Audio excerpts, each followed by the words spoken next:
At least 2 people were killed and scores were injured following a Russian strike on the Ukrainian city of Kharkiv. Swiss authorities say they believe a fire that killed at least 40 people at an alpine ski resort bar was caused by sparklers attached to champagne bottles. US President Donald Trump has warned the United States will intervene if Iran kills protesters demonstrating against deteriorating economic conditions. Greek tennis player and former world number 3 Stefanos Tsitsipas reveals he thought about retiring after suffering from injuries and pain in 2025. At least 2 people were killed and scores were injured after a Russian strike destroyed a 5-story apartment building in the Ukrainian city of Kharkiv on Friday. Authorities said the body of a 3-year-old boy and of a woman were recovered from the rubble of the destroyed apartment building after the attack.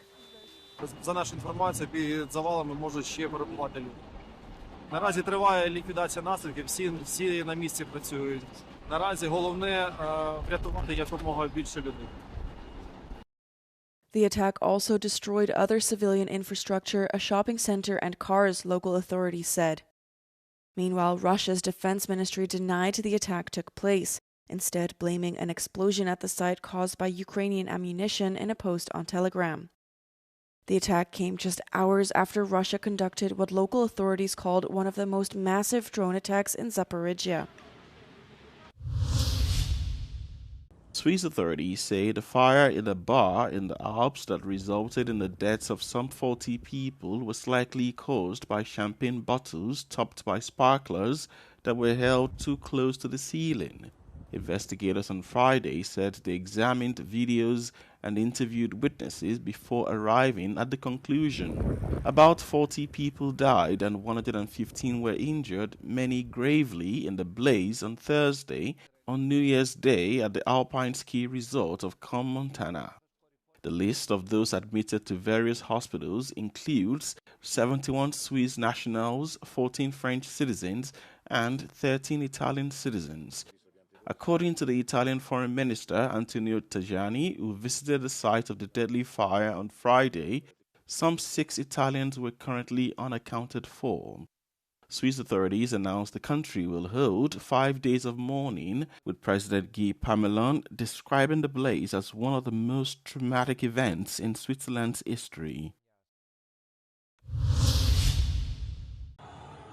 U.S. President Donald Trump said on Friday that Washington is, quote, locked and loaded to respond if Tehran killed any protesters as hyperinflation demonstrations turn deadly. Protesters clashed with security forces on Thursday in several Iranian cities, with 6 people reportedly killed. Trump warned on his social media platform, Truth Social, that the U.S. will come to the protesters' rescue if the government resorted to what he called their typical killing of peaceful demonstrators. Shopkeepers in Tehran went on strike on Sunday over chronically high prices and economic stagnation as the currency plunged to a new record low. The Iranian rial plummeted to 1.42 million against the US dollar, contributing to a 72% rise in food prices and an inflation hovering above 40%.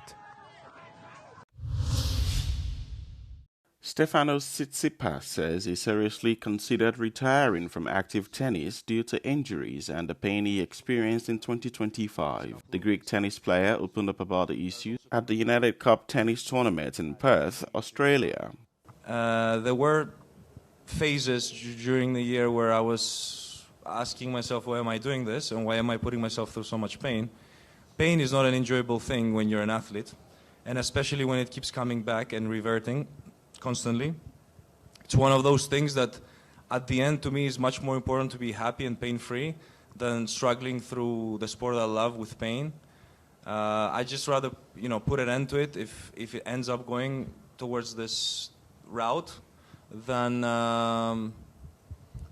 just like constantly suffer. So to answer your question, I just want to be happy in the way I live my life, and if I'm not able to compete one day, I guess I'll have to put a stop at it.